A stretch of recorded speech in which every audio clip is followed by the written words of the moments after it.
at the rate that the pain and pressure are increasing. Disorientation, cognitive, emotional, psychological functioning is decreasing or becoming increasingly distorted. I suspect that my state will become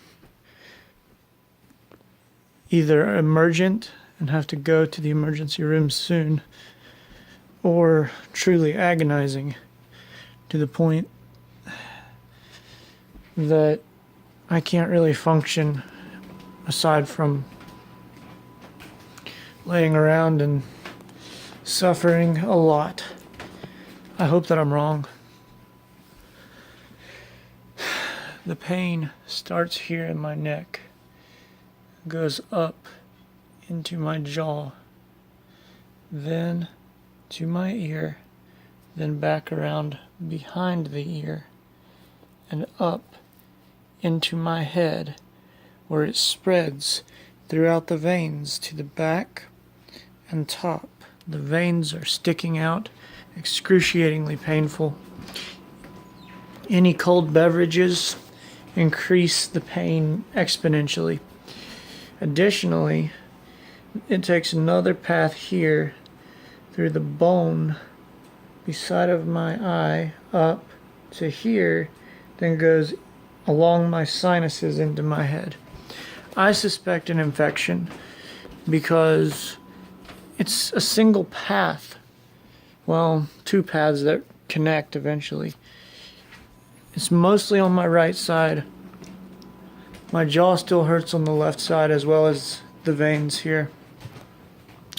The ear a bit in the back. The only thing that makes sense is an infection, because what else could spread on a direct line like that and then cause such severe emotional and psychological and cognitive deficits? Now, if the infection is spread to my brain, but it's not presenting with a fever, the dumb, stupid doctors that fill the majority of this state of North Carolina are going to continue telling me it's not an infection because they can't present without fever. All the research I have done everywhere indicates that infections can spread without a fever. So, at this point, the infection could have started as a dental infection, maybe, like in a tooth, or somewhere in the sinuses, maybe in the inner ear itself, an inner ear infection, which would account for a lot of the dizziness and confusion. Then it may have spread into the sinuses, and then from there spread into the brain, causing encephalitis or meningitis. Now, once again, doctors are, always adamant to say, oh, well, meningitis or encephalitis, you have to have a fever. No, you don't. They always say that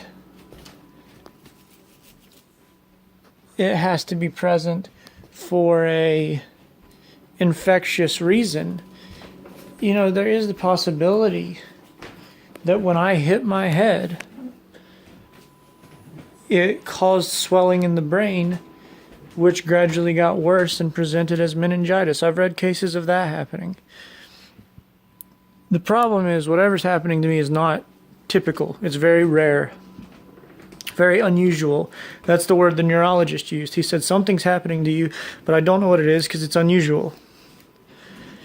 I'm in a lot of pain. A lot.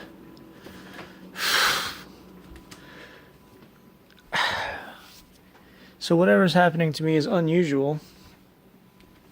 So therefore, the development, progression, and current state of whatever's wrong with me may take on unusual properties, such as meningitis without a fever, or a sinus infection that spreads to the brain. These things happen, but every doctor I've seen said it doesn't happen. and I may die because they think it never happens. And if it's not an infection, it almost has to be a comorbidity of multiple things, because for me to feel like I'm going insane, to have severe emotional instability, memory loss, cognitive deficits, just a whole gamut of psychological, neurological, and emotional symptoms, and then pain basically from the neck up, pressure throughout the entire head, headaches, the severe line of pain from here to here, back around here, and up into here.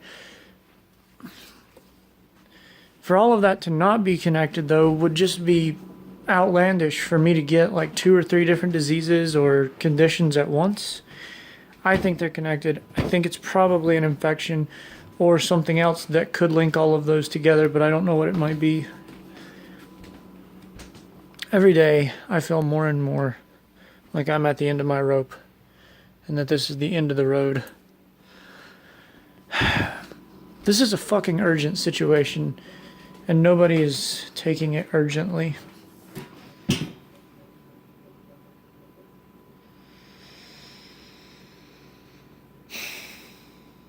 I either keep fighting, give up and let it take over me, give up and kill myself, or a combination. I think a combination is probably best, because if I fight constantly, I'm going to get tired and agitated and give up.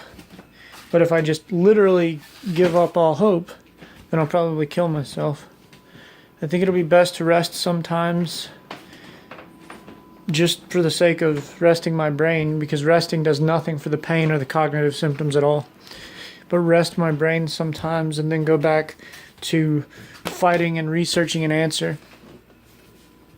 They say you're not supposed to diagnose yourself, but when it's your only option, get worse until you go crazy or die and suffer through agonizing pain.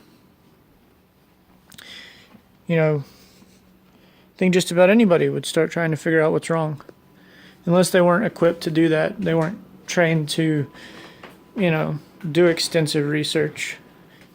But even then, you can learn how. And if you feel such a lack of self-confidence that you can't research, then I don't know what those people would do in this circumstance. But the bottom line is that people may think that me researching my own condition excessively, or rather, I mixed the words up. Researching my own condition obsessively is excessive. But here's the problem with that. I don't think anything is excessive when your whole life has fallen apart. You've lost your job, you've lost all your money, you've lost your apartment, you're in agonizing pain, your mind is deteriorating, you're disoriented, confused, memory loss, severe psychological disturbances to the point that you feel like you're losing your mind and you want to kill yourself, and severe emotional disturbances, mood swings, and just the pain. Oh my God, the pain.